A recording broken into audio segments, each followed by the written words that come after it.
As someone who is trying to become a filmmaker, one of the primary ways that I learn about filmmaking is, well, watching films. However, I will admit that it is difficult for me to sit down and watch films sometimes because my ADHD brain, number one, doesn't want to make the decision of which film to watch, and number two, doesn't want to sit in the same spot for 2 hours watching said film. So the other day, I decided to give myself a little bit of motivation, a challenge, if you will. I told myself, Kevin, you are only allowed to eat food that you find in movies that you watch today. And if there's anything that can motivate me to do anything, it is food. Here are the rules. I have to watch 1 movie for breakfast, 1 movie for lunch, and 1 movie for dinner, and I can only eat and drink whatever I see in that movie. Oh, by the way, I'm addicted to coffee, and I haven't had any yet because I haven't seen it in a movie, so I'm really hoping this first movie has some coffee in it. Here we go. The End of the Tour. I have never heard of this. The first movie that got picked for me was End of the Tour, and according to randommoviegenerator.com, this movie was free on HBO Max. Is it this HBO Max, or is it this HBO Max? I have no clue. However, there was one problem. It wasn't actually free on HBO Max. Now, I could have spent $4 to stream it on Amazon Prime, but you know me, I'm poor, so I chose to re-roll. This time, I got another movie I had never heard of called Pheonix, which was streaming on the Criterion channel for free. Pheonix is a 2014 German movie directed by Christian Petzold. It currently sits at a super solid 4.0 on Letterboxd, and a 4.0 on Letterboxd is like my personal barometer for what is going to be a good movie, and this movie was no exception. By the way, I'm trying not to spoil any major plot points of these movies, but I will be talking about the movie in a little bit of detail, so if you don't want any spoilers at all, just skip this part. The film starts out with an incredible opening scene where we are introduced to our main character Nellie, who is currently wrapped up in bandages around her face. This is a problem for the border guard, who is trying to verify their identity as they enter this currently unknown to us country. He disregards the pleas of Nellie's companion and makes her remove the bandages. It is here that we find out that Nellie is actually a survivor of a concentration camp during the Holocaust. That opening was incredible, and it's really got me excited to see what this movie's actually about. Apparently, she was disfigured during her time there, and so shortly after this scene, we see that she goes to a facial reconstruction surgery-ist and gets facial reconstruction surgery. Surgeon is the word I'm looking for. Now, she wants this surgeon to make her look like she used to look. Unfortunately, this surgeon is not Jesus, and so the resulting surgery does not result in her looking exactly like her old self. Okay, first thing I found was rain, and that counts as water, so I get to have water today. Needless to say, this movie was not the most appetizing movie I have ever seen in my life, but I was still getting hungry, and luckily we found a food option pretty quick. I found my first food. It's a pear. I'm really hoping that something better comes along. Now, to be completely honest, I am not a big fan of pears. They, in fact, might be my least favorite fruit, so I was hoping that there would be better food later on in the film, like a nice, thick steak. Speaking of thick, the plot of this film starts to thicken when Nellie finds her husband, who she was taken away from, in a bar called Pheonix. Enter the double meaning of the word Pheonix. It's the name of this bar, which is possibly the bar she used to work at before the war, and it's also a metaphor. It's a representation of her character. The horrors of war have changed her, not only her character, but also the way she physically looks. And because of this change, her husband doesn't even recognize her, although he does see the resemblance in his, quote, late wife. And because of this resemblance, he convinces her to help him receive her inheritance from the government because he assumes her to be dead. But there is no proof of her death because she's not dead.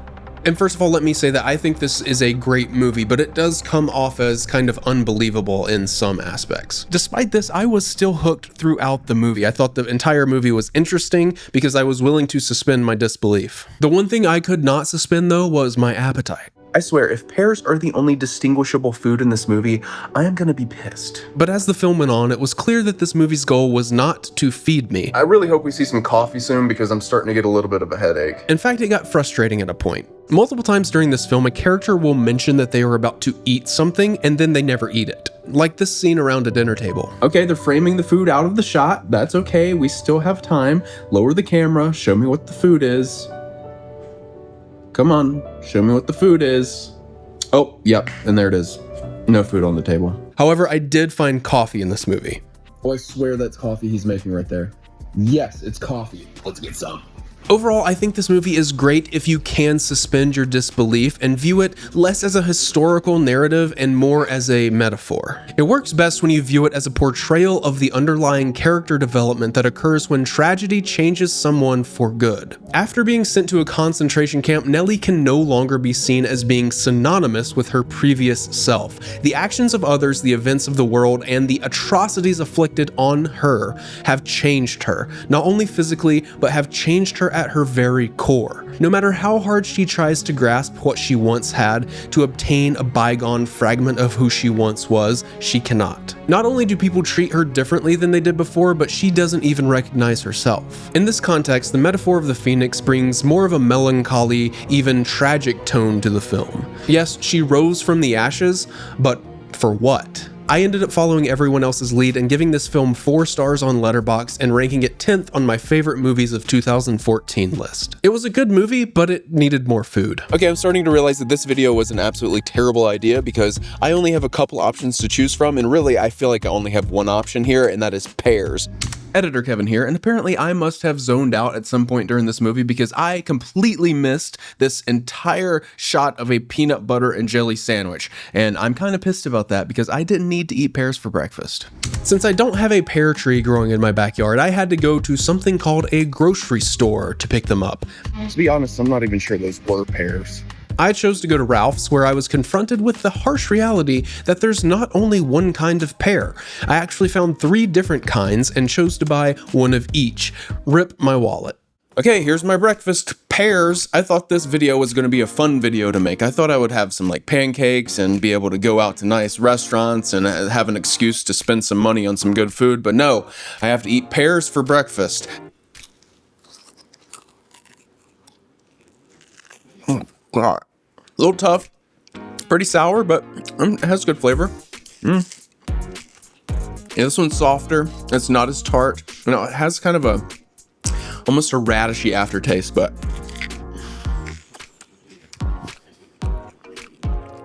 this one's not as tart as this one, which I think I prefer. But I think I like this one the best. I'm still hungry though, so I'm gonna go ahead and do my next movie. So here we go. I'm gonna randomize. Okay, there we go. What do we get? Honey Boy. I've seen this one before. I'm gonna make a new rule off the bat that it has to be a new movie I haven't seen before. The next movie I watched was Source Code, starring Jake Gyllenhaal and Michelle Monaghan. Currently sitting at a 3.5 on Letterboxd, this movie felt like a mix between Minority Report and Groundhog Day, as it was one of those films where the events of the day happened over and over again. In this case, the reason for the repetition is because what we are seeing on screen is a simulation. Jake is essentially trapped in this repeating simulation until he can solve the mystery of who bombed the train he is on. And this setup actually creates a very interesting and surprising twist early on when we see said train blow up and all of our main characters die. And I don't know who you are. What? What was even more surprising, though, was the lack of food in the first part of this film. Having only pears for breakfast, I was starting to get irritated with the passengers on this train's apparent lack of interest in food, although I did find some coffee again, so I got to drink coffee again. This gave me the energy I needed to finish the second half of the movie, which ended up being a bit more of a slow burn than I expected. See, after each one of the recurring simulations, a little bit more of the plot is revealed. In one reset, Jake learns the location of a bomb. In one reset, he learns where a gun is hidden on the train. In one reset, he learns who is not the suspect, etc. But these revelations didn't really build on one another in a satisfying way, in my opinion. Most of these resets just felt like he was stumbling his way through the investigation, with each reset only serving as a way for him to eliminate a suspect to find out who didn't bomb the train, instead of stacking evidence to determine who did do it. However, I do think the overall plot is a pretty interesting one, although it does verge on being a little too high concept to the point of not making much sense, like when they're talking about basically establishing or creating different realities, almost like Avengers Endgame. It's a little bit too high concept, doesn't make much sense. And another thing that didn't make much sense in this movie is, where's the food? I have a bad feeling there's not going to be any food in this movie. Do these people just not eat? Where are all the snacks? I know someone brought a bag of chips on this train.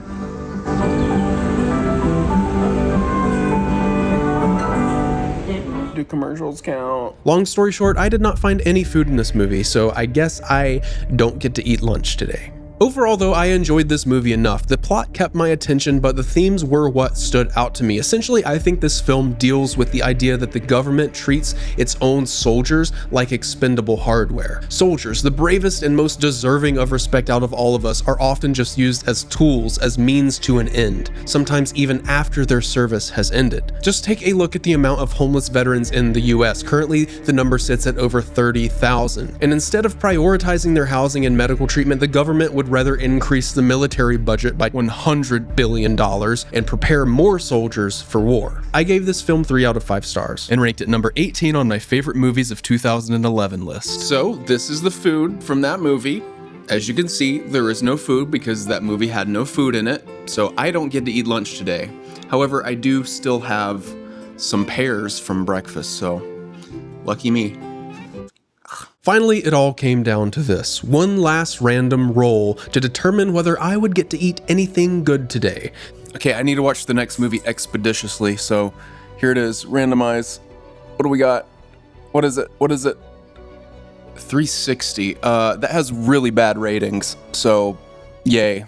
This movie has a 19% on Rotten Tomatoes, so I was not excited to sit through this on an empty stomach. However, I was saved by the fact that this movie, once again, was not actually streaming for free anywhere. So I rolled again, and thank God I got a better movie, Road to Perdition, which was also not streaming for free anywhere. Come on, randommoviegenerator.com, you gotta get it together, this is unacceptable. So I rolled one last time. And I got Save the Last Dance, which is an MTV movie from 2001 that currently sits at a 3.0 on Letterboxd. It's about a teenage girl played by Julia Stiles who gets really depressed after her mom doesn't show up to her dance recital, and so she decides to quit dancing altogether. First world problems, am I right? I think she's a little too traumatized. I would be more understanding if she was like afraid of getting in cars or something, but it's not like she killed her mom dancing. Long story short, she moves from the suburbs to the inner city to live with her dad and go to school, where she soon meets a boy who teaches her the true meaning of hip-hop, and due to her experience in ballerina-ing, she is a natural. Damn. I can do that. Damn. This movie was in fact the worst movie I watched all day, but it was the best in terms of food. Taking place in high school, the first food I noticed was this surprisingly delicious looking cafeteria hamburger. Finally, some real food. Ultimately, I want to say this movie is bad, but I really just think it's formulaic and a product of its time. And unfortunately, it's not one of those so bad it's good movies, although there are some slightly funny scenes of Julia Stiles dancing. It really feels like a soap opera melodrama made for TV, and that makes sense because it was made by MTV. But that got me thinking, what other movies were produced by MTV and which one is the best? According to this random list online, Save the Last Dance is the 8th best MTV movie of all time. In front of it are actually some fun movies that I grew up with, like Joe Dirt, Napoleon Dynamite, and Jackass the movie. Personally, I have to give the award to Napoleon Dynamite. Tina, you fat lard, come get some dinner. Speaking of eating the food, Tina, the only other food I found in this movie was from this scene. You've been working a while in there. You must be getting hungry. What do you say? Look. Swanson Hungry Man Dinners. They're the best. Look. Got every style. What do you want? Animal, vegetable, or mineral? I had a big lunch. Unlike Julia, I did not have a big lunch, so this option was tempting, albeit a little boring. But it is fitting for this movie, which I also think is boring. Not terrible, not bad even, but just boring. I gave it 2.5 stars on Letterboxd And ranked it number 29 on my favorite movies of 2001 list. So after my third and final movie, it was time to actually eat something, but which option should I pick? Okay, I actually only have a couple options from this movie. I could do a hamburger, I could do mac and cheese, or I could do a Hungry Man frozen meal. And I haven't had an excuse to do a really unhealthy frozen TV dinner in a long time, so I think that's what I'm gonna do. For this grocery run, I ended up going to Target, and after searching the aisles for about 20 minutes, I realized that they didn't actually have any Hungry Man meals, and I was starting to think that this wasn't actually a thing that existed anymore. However, I did see something that caught my eye, this Dolly Parton shrimp and grits meal. I was interested in this because I recently had Dolly Parton's peach cobbler, and it was amazing. I picked this up and then went to Ralph's, where I did find a few Hungry Man meals. And between you and me, I have always wanted to try one of these meals, but I have never pulled the trigger because it just looks too sinful. Creamy gravy made from scratch. What does that mean? I highly doubt this is handmade gravy. It's probably made scratch from a factory. Unfortunately, when I got home, my wife was on a very important phone call, and I couldn't wait to eat on account of me being hungry and all, so I filmed this next section with no audio. And I don't know if it was just because I was a hungry man myself, but this hungry man meal actually hit. The gravy was kinda good, the meat, which was some kind of chicken fried mystery meat, actually reminded me of actual food, and the brownie was nostalgically tasty. However, the mashed potatoes sucked hard. The biggest disappointment was actually the Dolly Parton meal though. It wasn't seasoned enough for shrimp and grits, so I probably wouldn't get this again, although this thing was only about 200 calories, so it's a good option if you're on a diet, just add some salt. Overall, I'm glad I did this because I got to watch some movies that I would have never watched otherwise, especially Pheonix. I think that is a great movie. It's by far the best movie of the 3 that I watched today. But you know what? I probably won't do this kind of video again because first of all, it's not going to get any views. And second of all, I don't want to experience another day where all I eat is pears and Hungry Man. So let me know in the comments if you like this video though, and maybe I'll do one again if it gets enough attention. So goodbye.